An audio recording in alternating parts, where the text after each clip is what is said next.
Soldiers of the world unite. It's time to roar, to fight the fight against the puppet masters pulling strings. We'll strip away their power, hear our piercing screams. We won't be silenced anymore. Break free from the chains that they adore. Stand tall. Unrigging the game, we rise. We'll win reality from their lies. Unrig the game, unleash the fury. No longer slaves to their corrupt machinery.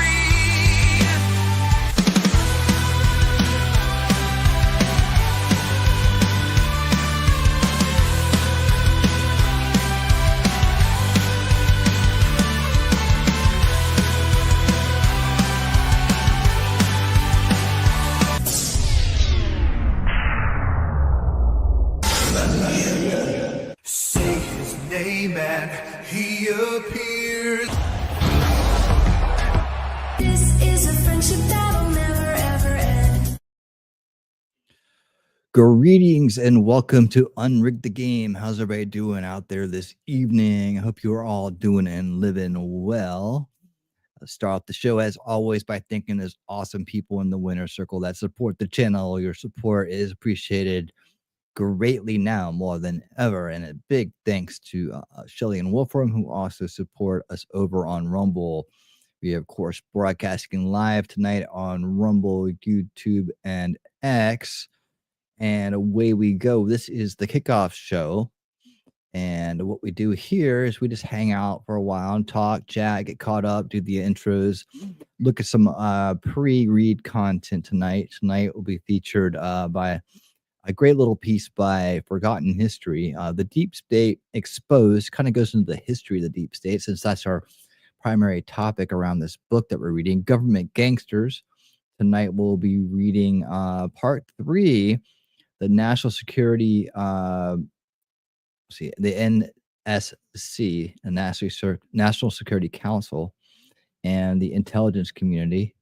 And we will be reading chapters 9 and 10. And this book is, of course, by Kash Patel, our incoming FBI director. Very, very great and intricate look at his experience, and as well as, some things we could expect, some spoilers, if you will. Well, let's get out there. And so what we do here is we're going to watch, we hang out for a while, and then we leave YouTube and we stay on Rumble and X to do the reading. And then I have bonus content at the end, and that is in the form of interviews with Kash Patel himself on different podcasts and whatnot. So I find some interesting interviews to some things. We watch it for a little while, and then we kind of just take it piece by piece. And that's the way this show works. If you're one of the rewatch crew, thank you so much for being part of the rewatch crew. Remember, the links to the full broadcast, if you're watching it on YouTube, are over in the description. And if you're watching it live, they will be in the chat here momentarily, as I get this link from X over here and I add it to the description and I hit save. All right, there you go. So that's out there now, and I will now put this out there in the, hopefully I remember to do this. I didn't. Okay, do it like this. Let me get this set up for you guys real quick. All right. It's always one thing I need to remember to do, right? All right, there we go. And there it is. All right. And then I pin it and I'm all set. Okay, perfect. Okay, here we are. Let's see. Now we say hello to everybody out there in the crowd. Heidi, thank you for that. And welcome to the show. Good to see you. Good to see you. Good to see you. Good to see you. Whoop-rum, my friend, how you doing? Thank you for dropping these links. Remember, when you're here, to always listen to the wolf. He wipes his paws, he lopes in, and he howls.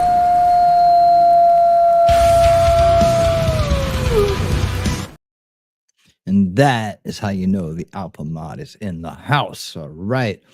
There is Shelly talking trash and truths, our hostess with the mostest, out there greeting people as they come in, giving out big hugs and all that fun stuff. And we got Latin and Callie. What's up, Latin and Callie? How you doing? Good to see you. Welcome to the show. And we got who else we got in here? The house. Oh, we got K Marshall. There's K Marshall. What's well, we're glad you're here. Even if you can't stay long, we're happy that you stopped by to say hello. We always love seeing you, Kay. So thank you so much for being here. Man, here we are on a Monday night for Unrig the Game. And this show is awesome because we're reading books, and we're reading books by people that are in the fight and have solutions in mind, and are addressing the key issues that face us today. Um, Laser focused on the apparatuses that are corrupting our systems and how we're going to stop them, reverse them, and hopefully fix them for the future proof them. All right. Oh Jesus. I don't have that ready. I see what you did there. Hold on, let me see if I can get it ready. Real quick. I have to do all this stuff that I didn't do yet. Did I already put this in here? I think I did actually already put that in there. Where did I put it? Give me 1 second here, and I'll get that right. All right, well, let's save it like this. Give me 1 second, and I will get that straight here. I got room.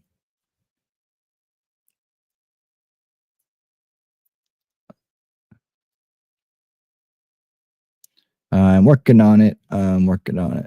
Super. Oh yeah, here it is. I actually was gonna go clean it up. All right. So as you requested, I didn't make it. Hey, cool gamer, what's up? Good to see you. All right, here we go. This is for Latin A. Hold on, make sure I get cool gamer down here. All right, this is for Latin A. Thank you for your super chat. Thank you for your super chat. There you go. Shout out to Talking Trash and Truth, $2 super chat. There you go. You have your own special thank you super chat, and it's just I need to work on it. That's the beta version, right? That's the in work production. There you go. So thank you so much for the $2 super chat. Appreciate it. As I appreciate everybody who super chats and helps support the channel. It is an endeavor to run a channel. It is an endeavor. You have to do things. You have to pay for things, and I appreciate the people that help me pay for them and keep this little production on its feet. Through thick and through thin, we do it together. We do it together, and we win. There we go. Got a nice little rhyme to go with it. Let me see what I'm looking at here. This is that. Okay. That's saved up. Good. All right. I think I'm all good to go. What's up out there? How's y'all's weekend going? That was better than I expected. Oh, nice. I'd like to exceed expectations there. And yes, Chili made that herself. She's been learning. She's had some influences, but she's learning. I tried to keep it classy but hot. There you go. Thank you so much, Shelly, for that. I appreciate it. All right. Let's do this thing. Okay, so in case you guys had forgotten History is a cool channel. It's out there. They're doing really well. Run by veterans, produced and starring veterans who go into some very interesting historical topics, and they do a good job. And I actually featured quite a bit of their content earlier last year, I guess last year at some point. That I can't remember what we featured it in, but man, it was great. I know that. That's why I kept them around. I actually threw them a little tip. You know, you can pay people, give a thank you tip, whatever, on their videos. I gave them a little tip and thanked them for letting me use their content, and they were very like, yeah, use it all. We're cool. I was like, all right. So there you go. But I came across this. Let me make sure. I think we can do this at winning speed. There we go. And I thought it'd be a good little like upfront video for people who appreciate this topic and this show. It basically, I thought, was pretty good. Talks about the deep state and the history of it, because it's about forgotten history here. And so we'll watch it together and see what we think. Let me get that queued up. All right. There we go. And that'll be how we start off this evening. So I hope you guys enjoy this. And here we go.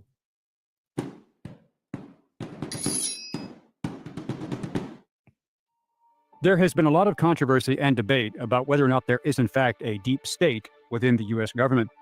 The left wing states there is not. The right wing states that there is, and that is supported by the majority of the national population. People who claim there is a deep state are called conspiracy theorists and misinformed by the left wing media. Those who claim there is not a deep state are considered complicit and part of the greater cabal. Let's look at the evidence. What if there is indeed a deep state? Who is involved? What is it? What does it entail? Is it a real danger to our republic? Hello, I'm Colin Heaton, former history professor, Army and Marine Corps veteran, and welcome to this episode of Forgotten History. Yeah, I think we can safely say we're on the side of people who believe there is one, right? I think so.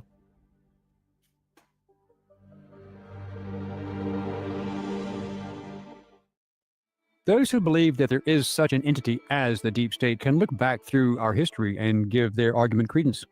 The rich, powerful, influential, and politically connected have always run government.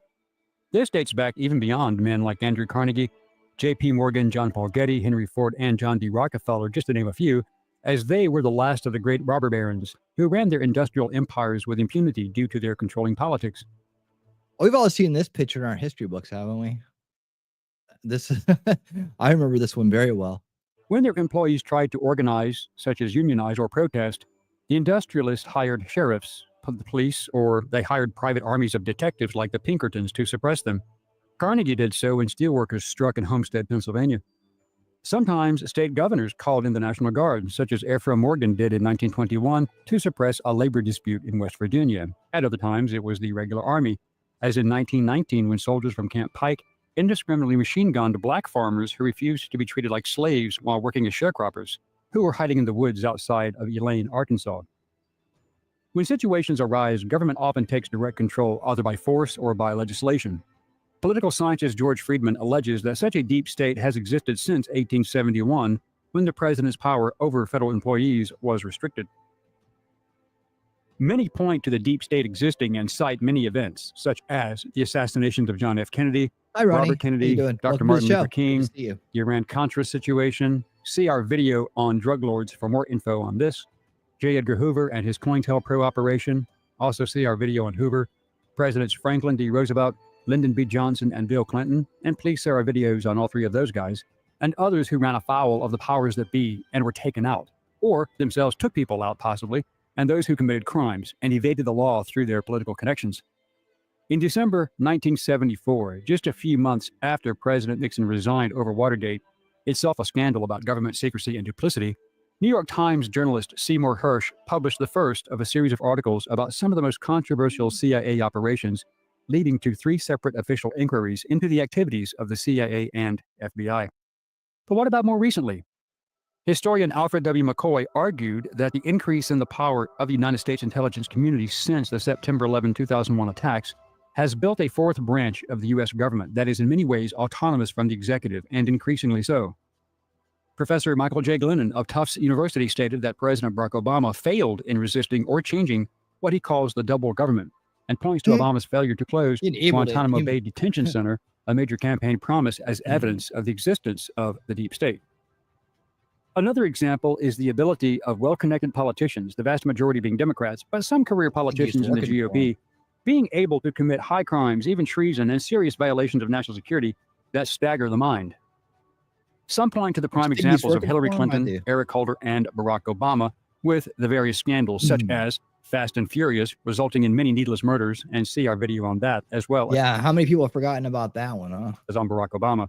And the Benghazi disaster that was also avoidable and criminal in its handling. And also, please see our video on Benghazi. At the center of much of this was, of course, Hillary Clinton, whom, while Secretary of State, was using an unsecure computer server for sensitive data, a clear violation of national security that would have sent anyone else in government to federal prison for many years. Yep. Then there was Clinton ignoring a House of Representatives subpoena to hand over all communications devices. Instead, she deleted data and BleachBit washed hard drives, handed over some phones minus the SIM cards, while BlackBerry devices were smashed on her orders to destroy evidence. Anyone else, with the exception of Eric Holder, who also defied Congress and evaded punishment, would have been sent to prison. Just ask Steve Bannon and Peter Navarro. Former NSA leaker Edward Snowden has alleged that there is a deep state made up of civil servants. Then, FBI Director James Comey under Attorney General Loretta Lynch were under scrutiny.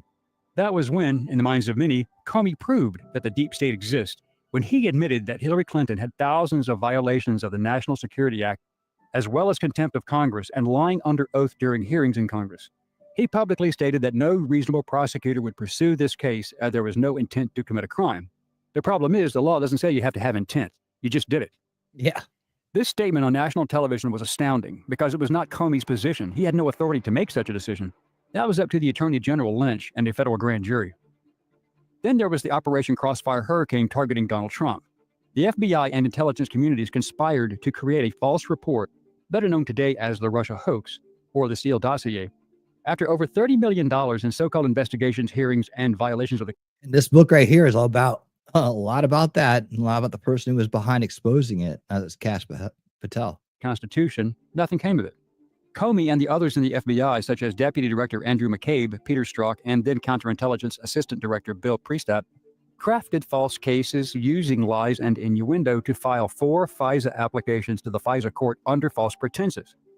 That's a felony, each count. These were used to justify spying on the Trump campaign, and then these warrants were renewed again and again and again using perjured statements by Comey to continue the spying after Trump became president. When the truth finally came out, there was no punishment for those who broke the law. That was just more evidence of the deep state protecting their own. The original research, if that term can even be used, was initiated by Republican Senator John McCain, who was going... There you go, the neocons and the Democrats working hand in hand, as they always have. The architects of illusion of choice, the false left-right paradigm evidence. If you ever needed it, if you never needed solid proof, there's McCain working with them in 2016, and of course the Cheneys in 2024, and the Bushes and many others in 2020. I mean, they've always been working together. Going after Trump, which was then passed on to the Democrats and Hillary Clinton and the DNC. The investigation insinuating that Trump was conspiring with Vladimir Putin was started based upon the false dossier that Clinton, Obama, the DNC, through the law firm Perkins Coie crafted. They collectively paid former British MI6 agent Michael Steele over $4 million to create a file on Donald Trump that would seem plausible and $4 million. Even Steele himself later under oath stated that he could not verify. $4 million. Did they get that money back? No. Did he have to pay it back? No. He gets to keep his $4 million while everybody else struggles to make ends meet. By any of the information contained in the very dossier he put together. But that causes a problem for Comey and the deep state actors, because that proves Comey lied under oath to the FISA court several times when he had to swear that the information was verified. But if people needed any further evidence to support the existence of the deep state's existence, this may help. In a 2017 interview several weeks before Trump was inaugurated, Senate Democrat leader Chuck Schumer called Trump really dumb for having repeatedly criticized the CIA. Schumer said, "Let me tell you, you take on the intelligence community, they have 6 ways from Sunday at getting back at you." Well, we saw lawfare practiced, and the acronym agencies were deeply involved under the Biden administration. Various commentators, as well as the ACLU, have pointed to this statement as evidence of the existence of a deep state. The ACLU, the Marxist Defense League state, especially when looking at all the real crimes committed by the Democrats who were protected by the Obama-era holdovers in all departments of government. During his presidency, Donald Trump and his strategists alleged that the deep state was interfering with his agenda and that the United States Department of Justice was part of that deep state because it did not prosecute Huma Abedin or James Comey for their crimes. Some Trump allies and right-wing media outlets alleged that Obama was coordinating a deep state resistance to Trump. President Trump's supporters used deep state to refer to allegations that intelligence officers and executive branch officials were influencing policy via leaks or other internal means to the media.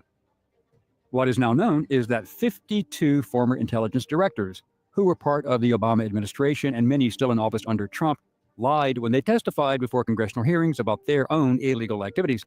They also jointly lied to suppress the information about the Hunter Biden laptop, which would have destroyed Joe Biden's presidential run.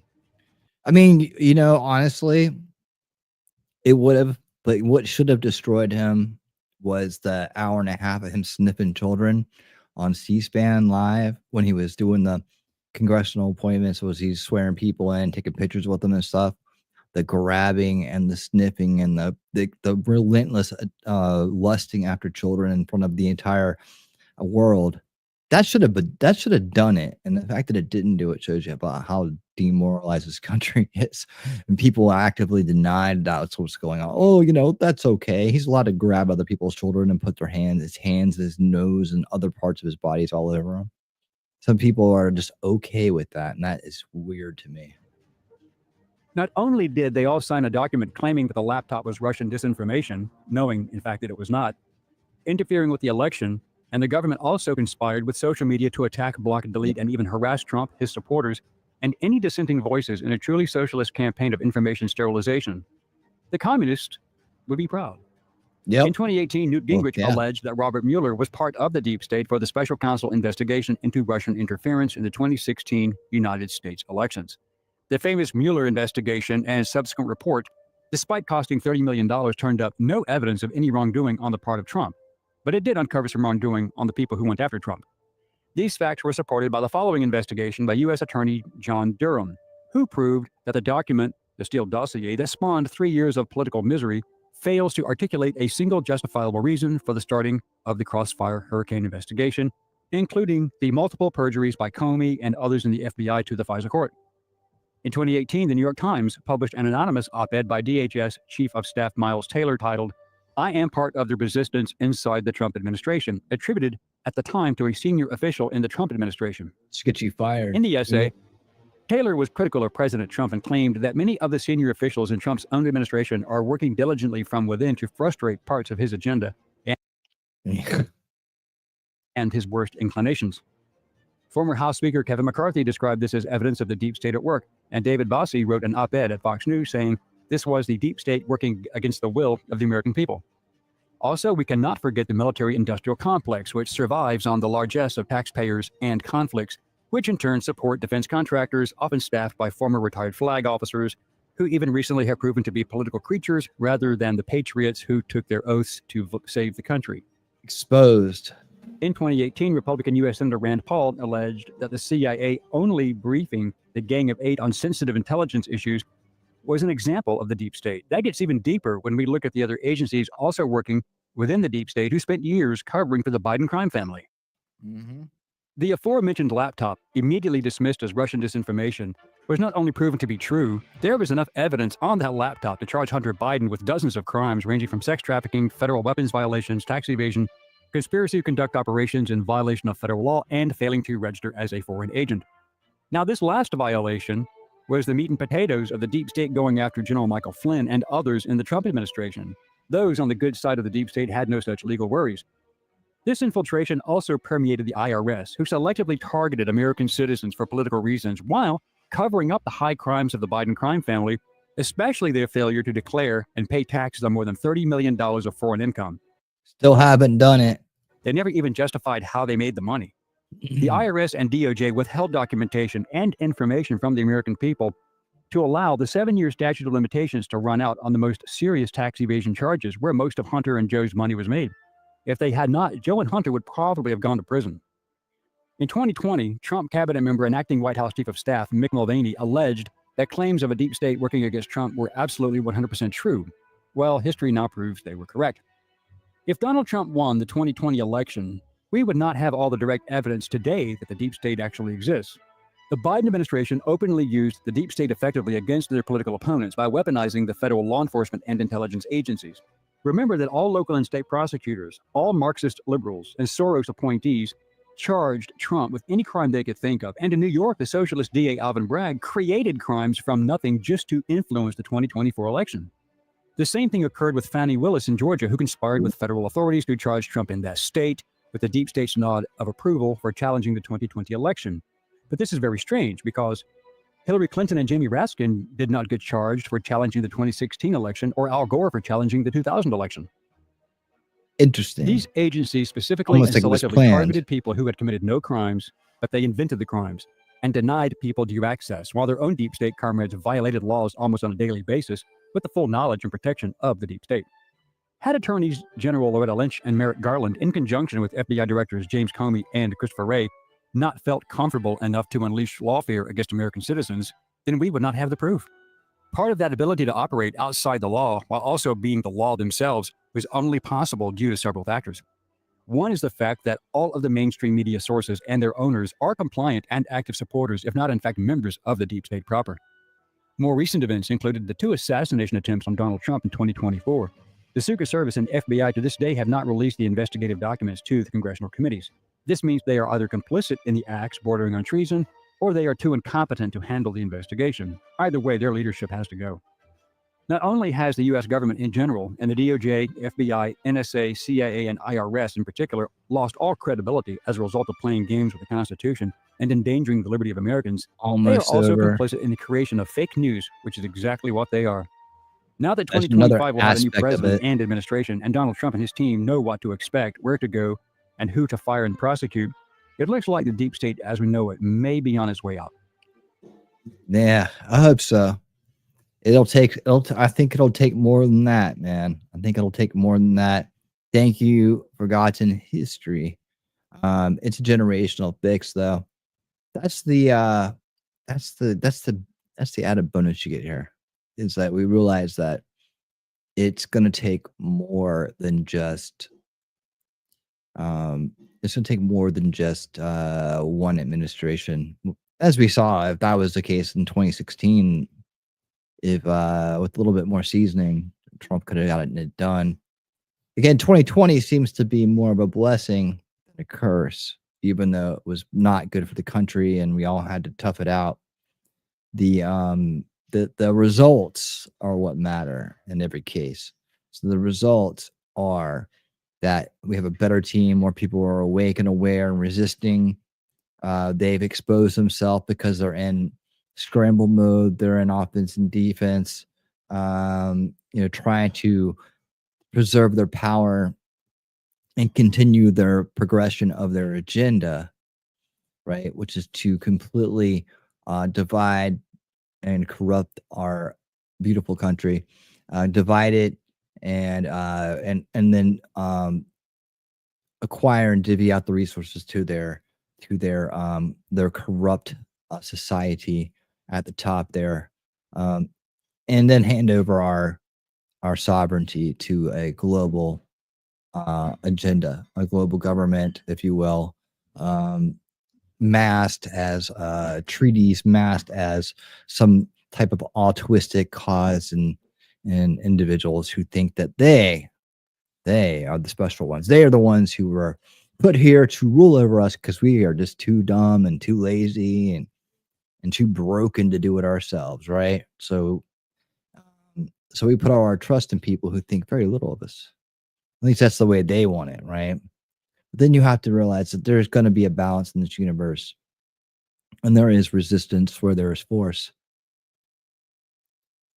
So we have a emerging resistance. We need to make sure that we support that emerging resistance, join it, and push it over the top. And we're getting there. We've done it again here in 2024. We are just how many days away? 7 days away, which means next Monday. Yeah, I guess that's right. number one. What does this mean? Eat number one tonight.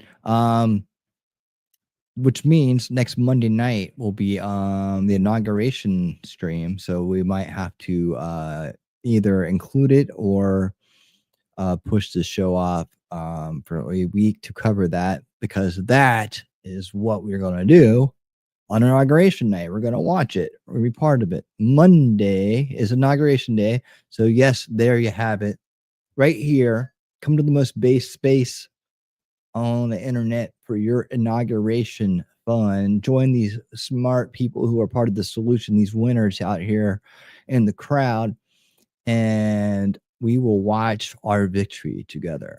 Yes, we will. And we'll probably, I hope to hear one of the most epic speeches ever. I always hope that, but I hope we hear a really epic speech from our new president, 47, Donald J. Trump, and he will be 47.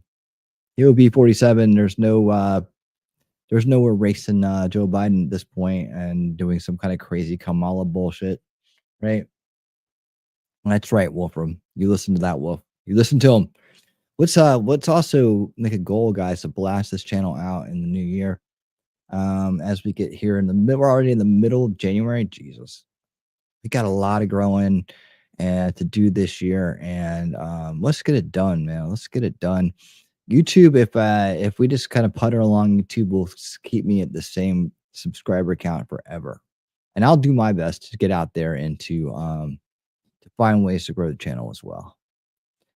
I will too. But bring a friend, bring 2 friends, bring lots of friends. Tell them, when you're over in other places, remind them about Winning Reality and what you're gonna. Hey, come watch this show with me, man. It'll be good. Well, anyways, that's what we need to get ourselves going. Let's see where we at here. Over here, we got 6 watching on Rumble. What's up, Rumble? How you doing? We got some folks out there, I think, that are out there on watching on X tonight. I still need to. Like I'll say it every week, I need to continue to grow X. It is nowhere near where my old account was. It would be nice to get the old account back. I think there's part of me that's just hanging on to it, hoping that dragging my feet on building the new one, hoping that the old one will come back. It is a rough world out there when you're not into engagement farming and conspiracy grifting. X can be a lonely place. But I think as time goes on, this model right here is going to be what people want, right? And I'm starting to see some of that with the wildfire stuff that's going on in California, where less and less people are buying this whole climate change bullshit and are looking into legitimate solutions to prevent things like this from happening. Like, what are the root cause issues? When you get people start looking at root cause issues, these establishment or conspiracy grifts that either side puts out aren't going to be as effective. They're not going to work. There's going to be some people who always they're the ones who do the least amount of research, who always are going to default to one or the other. That's just it, right? They're always going to default to one or the other. And then they'll say, Roscoe Treat, what's up? And then they'll say, you're just dumb if you don't believe what I believe, right? No, we got to draw to the root to figure out the truth. Like I say, I'll never confirm your bias, but what I will do is I will walk with you hand in hand to the truth in every circumstance. So that's what we do here, and I hope you guys appreciate that. And if you do, you like a nice place to hang out, this is your spot. This is your spot. So I hope you will join me on this journey as we win reality together from those who would take it from us and turn it into a dystopic nightmare, which none of us want. None of us want. We all got some fire in us. We all got some fight in us. And by the way, I got a very special guest with me tonight. I'm going to bring him up right now. Body Armor Edge. Body Armor Edge. I found a case that was out there. They discontinued this product, right? And I used to drink this exclusively.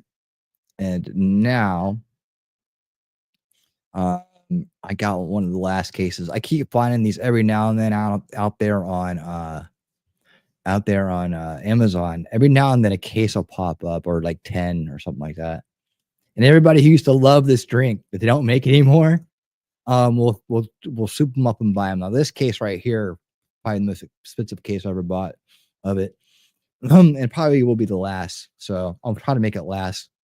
But this was a good product. Like if I ever got a lot of money, I would bring this product back and sell it as the soda alternative. It was really good at that. Hello, Indy. How you doing? Good to see you. Good to see you. Nacho Kitty, how you doing this evening over there on Rumble, holding it down for us on Rumble with Shelly? Thank you so much for being here. Roscoe asks, what do you think about the Steve Bannon versus Elon Musk discussions? I have not tuned into that whatsoever. Did that just start or what's going on with that? I'm gonna side with Elon. At this point, but I will. Do you remember the Jolt Yes, I remember Jolt. I remember Jolt. Double the caffeine, all the sugar, right? Well, not the logo, the slogan or whatever. Yeah, yeah. I'm sure they eventually ended up putting high fructose corn syrup in that too. Screwing it all up. You're screwing it up. But this right here, this body armor edge, I'm telling you, man, they had like a bunch of different flavors. This grape is like the only one you could find now. But this stuff, well, that does the trick. It's got the caffeine in it. It's good for you. It's got good stuff in it. And I could sit here and read the ingredients, or you can go look them up. But they should never have stopped making this. I don't know why they stopped. It was the dumbest thing, man. Like they just didn't market it right. You know, I didn't get to them fast enough to say, hey, let me do it for you. You know, because they didn't market it good enough, and they didn't put this out there the right way in stores. Like literally, a lot of these guys right here, you'd find at the very bottom, right? And they put all the other body armors out in front of it, right? And they have like 20 different flavors. And it's with the hydration, right? Well, this one has caffeine in it. This has caffeine in it. So they needed to put this out and display it better and then promote it better. And then if they had done that, if they had really done it and really promoted it right, it could have taken off. But it was just a bad management of a product, bad product management. And then when they do, they end up discontinuing it. Like why? You got all these flavors that people don't want, but then you end up discontinuing it. Like this product line. Like why? I'd love to hear the story about this one day. One day I will dig into it. And if things go right and I make $1 million or whatever, many millions of dollars somehow, some way, this will be called Winning Edge, right? It'll be called Winning Edge, and I will put it out there, and that will be that. And I'll do it right, and I'll show you what I'm talking about. But anyways, so I got an old friend there with me tonight, and I'm enjoying it very nicely. And I wish you guys could enjoy it too. I did turn Shelly onto it. I did turn T-Rex onto it, and maybe a few others here. Bannon wants Musk gone before January 20th. I'll have to look into it. I would say that Bannon just kind of kicked himself out of the club, though. I mean, you know, you got Elon and Vivek, government Doge, government Department of Government Efficiency are going to be out there solving problems. Bannon had his shot. He had his shot, and he got let go. I mean, you know, he could have done more. I think Bannon still has a little bit more he needs to learn. He did pay the price, though. I will give him respect for that, but for taking the hits. But outside of that, man, shut up. Don't divide us, dude. Don't divide us. I don't want to hear anything about dividing this gang or this team we have right now. Right? That's what the bad guys want us to do. That's what the corrupt establishment wants. And if people like Bannon come out looking for attention and start going after people like Musk or Vivek or whoever, right? And that's what they're trying to do. They start going after them. They're not only going to look sus, but they're going to be playing right into our enemy's hands. Why? I mean, if you're so smart and sophisticated, right, and you know so much and you should be listened to, then why would you go out and do something that's stupid, right? Why would you go out publicly and do something that's stupid? I mean, do you not get it? And that makes me lose a lot of faith in him. If he had some problem with Elon, they needed to take it to a closed door meeting, right? They can work it out there. But he's coming out publicly calling for it. Who's he asking to do this for him? Who's he asking to do this for him? Sounds like he's just butthurt that he's not part of it anymore. So, that I don't care what his point is, if he's got good points or bad points right now, he handled it completely wrong. He handled it completely wrong. So Bannon can go sit in the corner, right, and watch as the rest of us try to fix things, right? And if he wants to sit there and pout and scream and give the establishment fuel for their fire, yeah, I'm gonna say don't listen to him.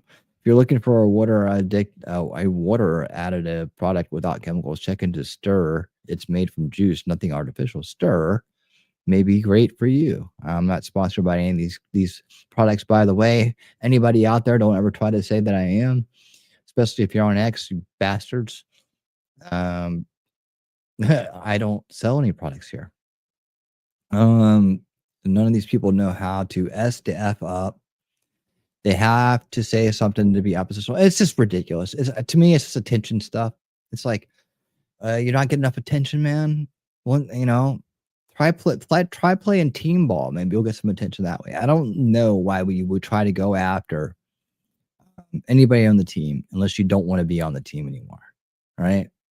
Because at that point, it's like, where does your energy go? Does it go to benefit the establishment or the anti-establishment? Does it go to benefit the corruption and the people who are corrupt and their fake news outlets and all that stuff, or does it go to benefit the resistance to that? I don't think that publicly trying to divide the group is beneficial to our objectives.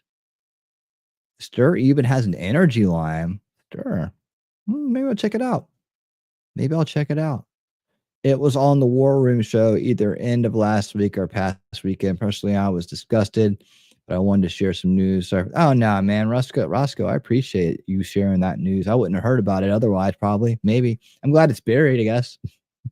I mean, honestly, Bannon,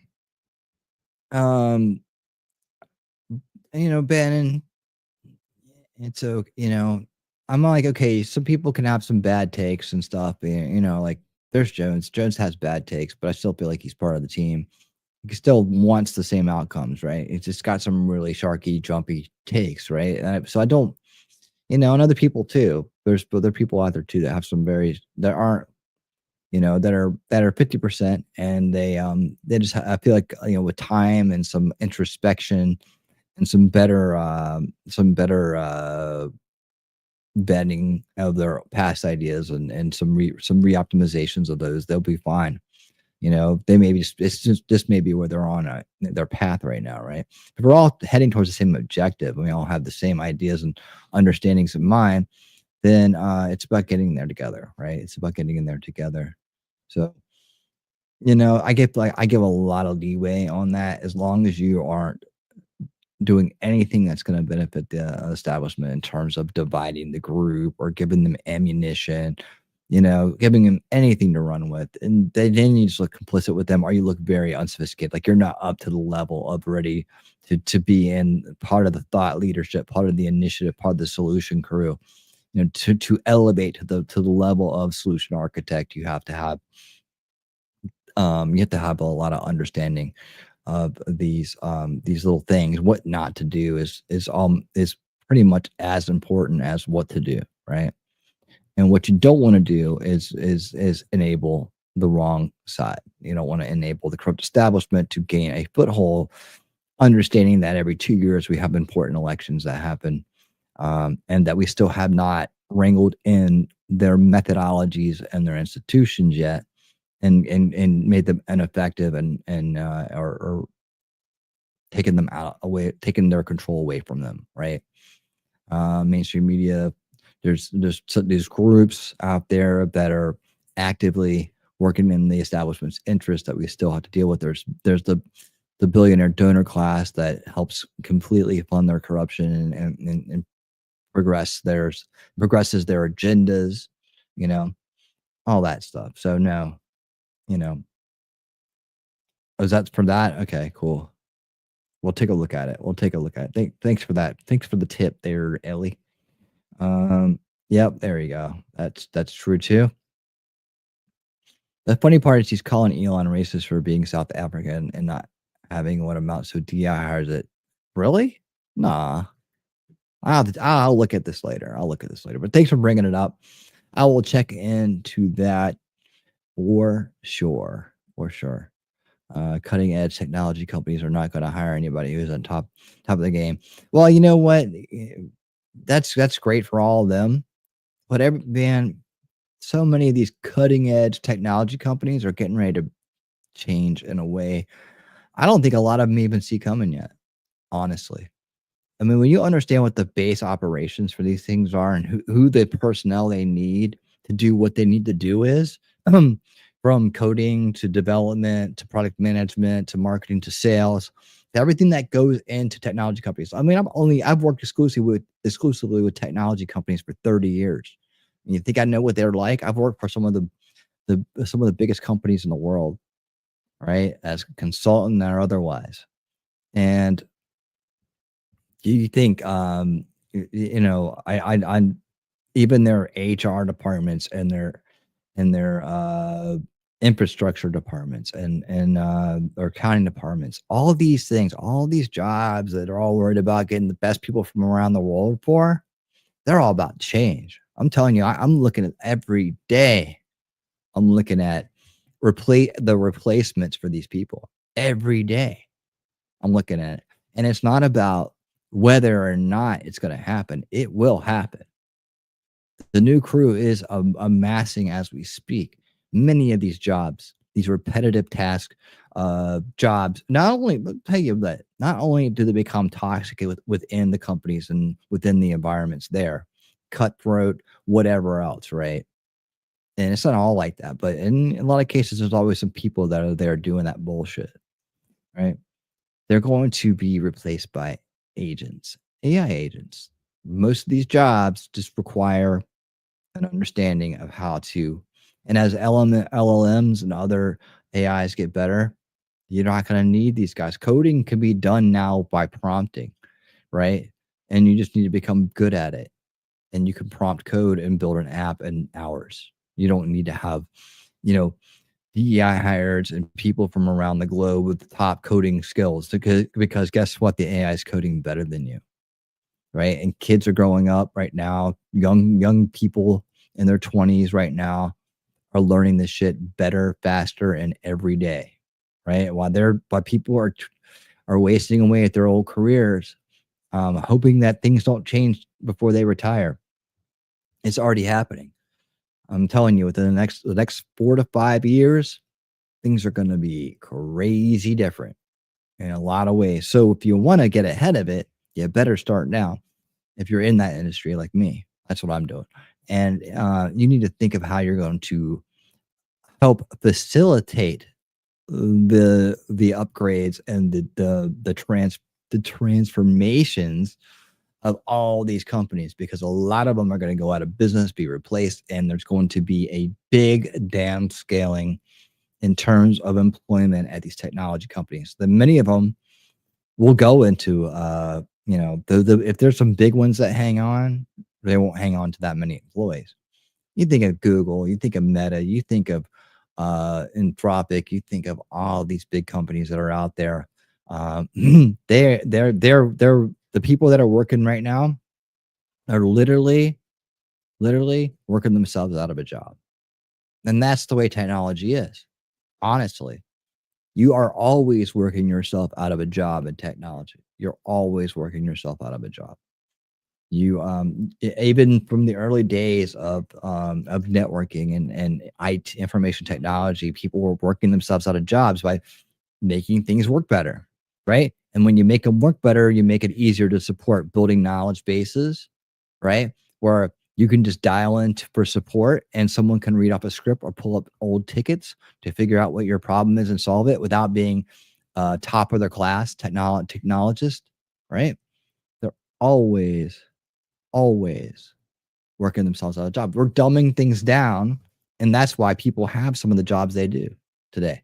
Because technical people back in the dot-com boom and when information technology rolled around, the internet came about, right? The smart people got in there early, made some money. And then they started running teams that would actively start working themselves out of jobs. I mean, they were dumbing down and making the technology easier to work, easier to manage. You used to have technology managers over technology. The business managers didn't like that. No, they found their way right back in. You remember when the ties went off and people were like, wearing collared shirts or whatever. They went business casual, right? It went down to like, okay, now that the techs are in charge, we're gonna be the way we want to be, right? We're gonna be chilled, laid back, relaxed, and the suit and ties went in the back of the closet for a while. And tech guys, though, they ran things like a tech guy does, tech people, and business people didn't like that. They lost their power, so they had to find a way to shift it back. And part of that was driving tech teams to make things more easily understood for the layman, if you will. And so that's what you got. And now suddenly, then you can outsource. And the outsourcing came about, .com bust, right? Outsourcing came about, and now you call for support, and you're over in India, and you're getting somebody reading a script that somebody much more technically savvy and intelligence made for them a long time ago. And now the technology to outsource and all that stuff was built in. So people literally worked themselves out of jobs. So that's technology, right? But one of the strong footholds in technology for all this time has been coding, right? And mastery of coding and systems and things like that. Well, guess who's here? Guess who's here? Artificial intelligence. That's right. Artificial intelligence can do that stuff just as good and better now. And it will keep getting better. And guess where it learned how to do it? It learned it from you. It learned it by watching you. And that's the way it is. And that's the way it's going to be, by the way. So you have to get creative. You have to know when the wave's getting ready to when the wave you've been on is getting ready to crash, and you have to know when the next wave's coming. And if you can do it right, you can set yourself up. If you can do it pretty good, you can future proof yourself a little bit. And if you're lucky, you might be able to catch the tail end of it by the time you figure out it's already happened to you. But a lot of these businesses, man, talking about this, X is going to scale. X will scale down. Microsoft will scale down. And Meta will scale down. Google will scale down. All these big companies, the big consultancies will scale down, because guess what? People aren't going to pay top dollar for your goddamn consultants anymore that waste all their time and money, right? While you're sitting there in meetings and following your little plans. Nobody wants to spend money. Nobody liked your meetings. Nobody thought any of them was good. It sucked. It was just something people were dealing with, and they spent millions with these big name consulting companies. And you can go look at the WEF website, partnerships and memberships and all that stuff like that. And you can see everybody I'm talking about. You can see them all there. They're all there. Right? And they're like, they know at some level, they know this is going to happen. Why wouldn't they want to save more money by having the AI do it? They're the ones behind a lot of the development of it. I just don't know why they haven't already done it. So Bannon's limited range technological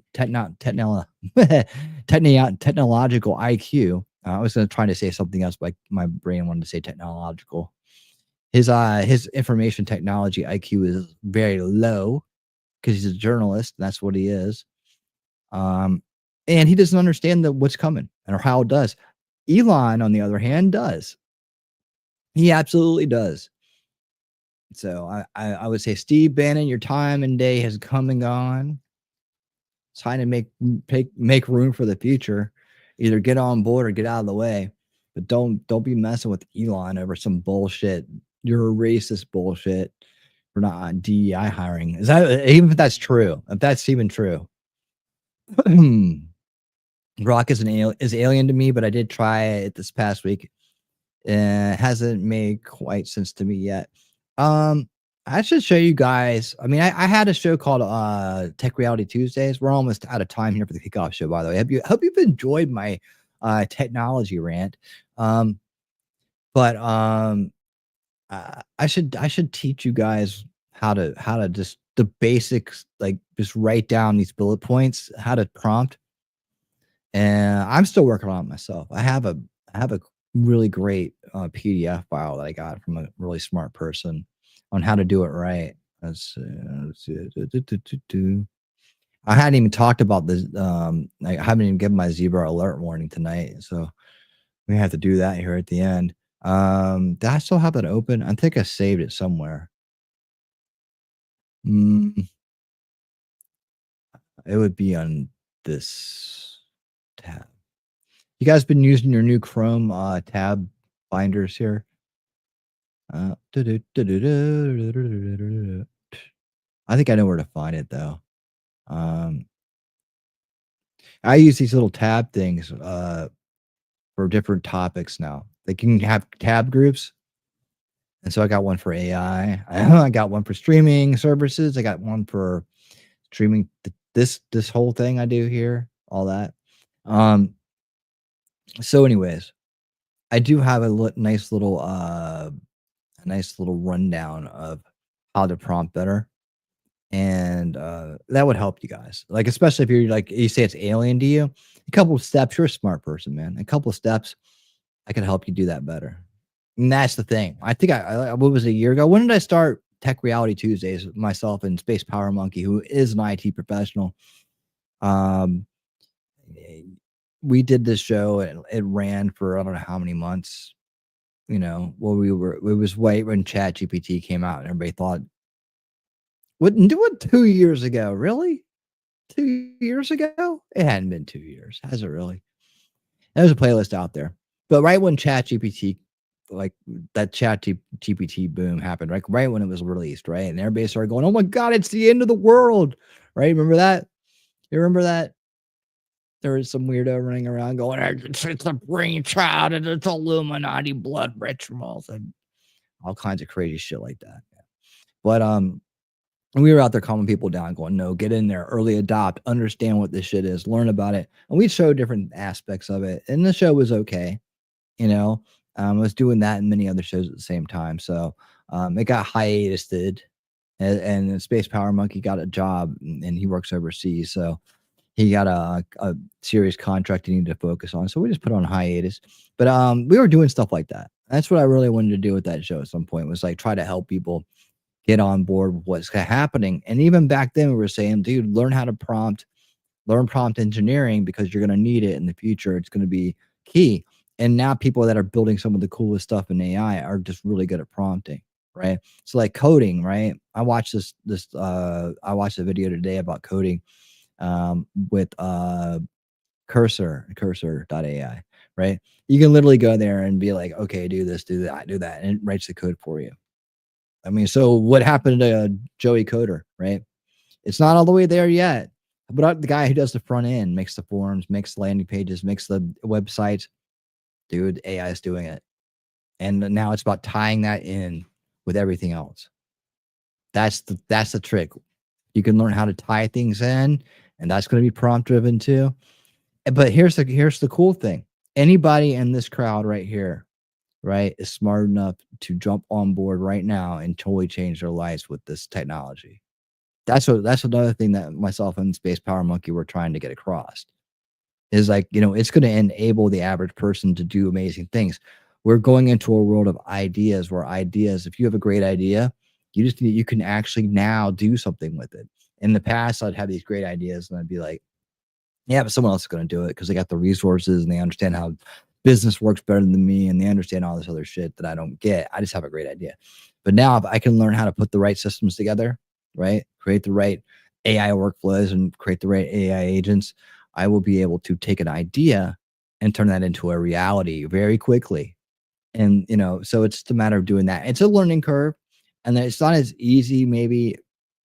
Okay, you have to take the journey. And the first step is to take the first step, right? If you take that journey, then it's likely you're going to get somewhere with it. Okay. But I'm going to tell you the first step on that journey for people who are out there. One, AI is coming, and two, prompting is the key to working with the AI. Natural language, but you want to understand how to work with the AI that you're working with. And that is by prompting correctly, right? And this is where you can actually just you can let it fly is how you want to talk, but you just need to understand how to set the stage, set the goal, and other things, and then set parameters within that natural language that you're using. Like I'm talking to you, right? That's how you could talk to the AI. but you just have to like get a little bit more savvy in that, and then understand where to place things, right? Reiterate things a certain way. That's where you're going to set yourself apart from other people who know how to prompt and what you can get an AI to do for you. But simple workflows. Like, I don't know what a lot of you do, right? I don't know what a lot of you do for a living. I don't know what Heidi does for a living. I don't know what Wolfram does for a living. I don't know Ross. I know Roscoe's a DJ. He's got another job. Ellie. I don't know what anybody out here does really. I know what T-Rex does because it's in his damn name. He's Trucker, right? I know what Nerd does because he talks about it. And I know what Shelly does. And so anyways, I don't know what skills you have, but there's probably a way that you can learn how to automate some of those things with and that could be your first step, right? Things in your business, things in your life. And if you learn how to use AI to automate those, you can scale up to some kind of like practical business. All right. So I'm going to cut myself off right there because I can keep on going. But bottom line, Steve Bannon needs to not mess with Elon. He needs to shut up, go sit in the corner, be a good boy, because he doesn't know what he's talking about in terms of how people with $1 billion company, several $1 billion companies should do their hiring practices. It sounds like a freaking some kind of like really self-interested plot to even come out and say that and in the crowd and try to create some type of, division or faction shift or whatever. I don't know what you're up to, Steve, but cut it out, dude. Seriously, we've worked way too hard, come way too far to have some old relic come out of the fucking woodwork and start dividing the crowd. Ain't gonna happen. Shut him off. All right. That's my thoughts on it. Not even having heard what he said yet. Based on what the crowd who I trust you're saying about it. But I will look into it, and God knows I hope I don't have anything more to say about it. But you know what I do have to say, guys? This is the conclusion of the kickoff show. It is now time for us to get on out of here. But I will remind you that I will be back in case you don't do the reading with us over on Rumble or X. I'll be back tomorrow night at 7:30 p.m. for Winning Tonight. That is news, politics, top news and updates from politics and everything else that's going on. Got some really interesting things for you. So already banked up and ready to talk about. So I hope you'll join me again then. But please, I encourage you to come on over. It's pinned in the chat. It's in the description. Come on over to Rumble and read this book with us. Get into reading books again, man. Evolve. We got a big group of people, like a little book club now, right? We sit there and we listen and we read and we make comments and then we watch an interview afterwards. It's worth it. It's fun. All these great people will be there. You should be there too, right? And by the way, I do want to say one last thing, that we will be having a Wednesday night show, Unveiling Reality, this Wednesday night, as it is Disclosure Watch and more stuff coming out. People are gonna hold Greer to his word this time. I like to see what kind of bullshit he comes out with. I'm already grabbing some stuff for this show. It's going to be interesting. We're going to continue to dive into his wild claims about things. And I'm also going to go and I'm going to relive some of that history with you that I talk about. I'm going to take you back to the serious project that he did where he basically, and cabinet picks start tomorrow. Cabinet pick. Wait, what do you mean? How can they start before inauguration? They start interviewing him? Really? Okay. I'll check into that. Thanks, Roscoe. But yeah, he had this thing where he made a lot of money on a documentary, and he said he had an alien body, and they were going to do tissue samples from leftover brain tissue, and this mummified alien turned out just to be a premature kid, and so yeah, big waste of time. He didn't go through on that. He got caught faking alien contact to make money off people. What was the other? I remembered something else too he had done, and it had fallen through. I think this one dude brought it up, but this is just one of many times where he comes out and takes advantage of an opportunity, and then says a bunch of stuff, and then he fades back into the woodwork when it didn't come true. We'll see. We're gonna put him on watch. We're gonna see. The nominations began around 9 a.m. Eastern. Maybe I'll pop in for that. What's nominations like? I'll look into it. So oh yeah, the other thing is this. Like the entire term disclosure is one he made up. Like this is like something that he made up. So when people talk about disclosure, that's the leftover part of Stephen Greer. Oh yeah. How can I forget my poll? Shelley wouldn't let me forget my poll. Here you go. In the poll, I think we ended at 100%. 119 people agree. 19 people agree that there's definitely a deep state, and I'm one of those as well. Hang on a second. Let's see. Get this right for the ready. Oh Lord, I'm so far behind. All right, what's all right? Okay, we'll be all right. Here we go. Okay. So, by the way, yeah, so we will be going through that. I'll be pulling up old stuff. I'll be showing you the evidence of all the things I've been talking about since I haven't covered it in like a year. Maybe we'll do some reliving the moments back from. Maybe I'll bring up my old stream and just use that. That's what it's there for. But by the way, so if you're going to be at that unveiling reality,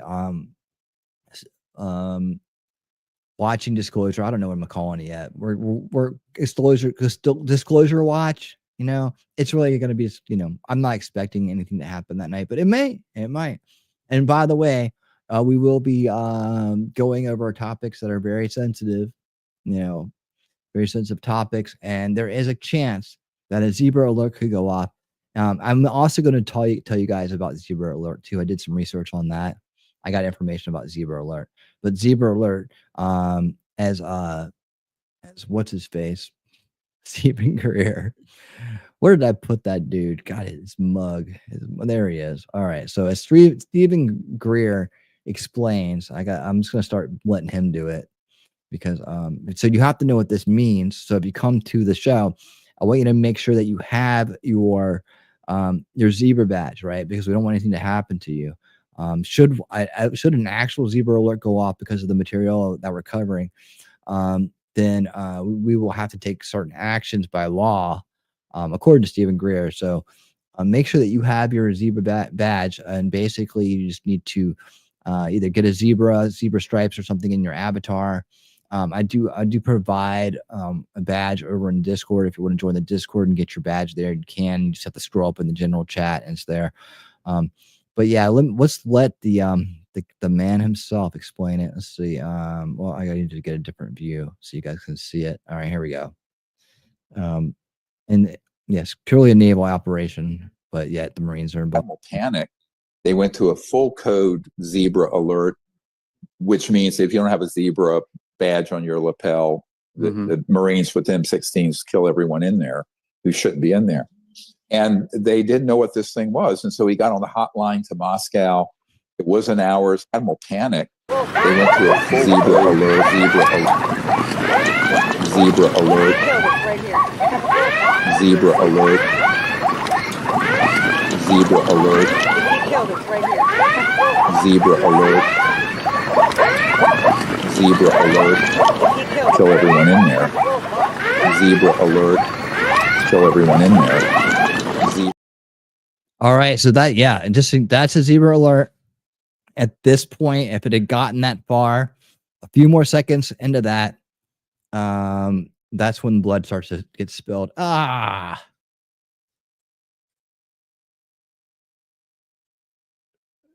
6079 Smith W. No, it is definitely not that. Let's see. And so yeah, if it got to this point, we would have had to gone into, like, you know, the rest of the zebra alert, and then, you know, like you said, you have to call Moscow and then ask them what the hell's going on, because that's what you do when you that's what you do when it's a zebra alert, code zebra alert, right? So anyways, yeah, from the genius there to the rest of us, that's what it is. So make sure you have your zebra badges ready for next Wednesday in case something like that goes on. All right. And back we are. All right, guys. Thank you so much for being here. Let me go ahead and do this. So we have to reset here after the zebra alert. So just give me 1 second. There we go. All right. And we're back.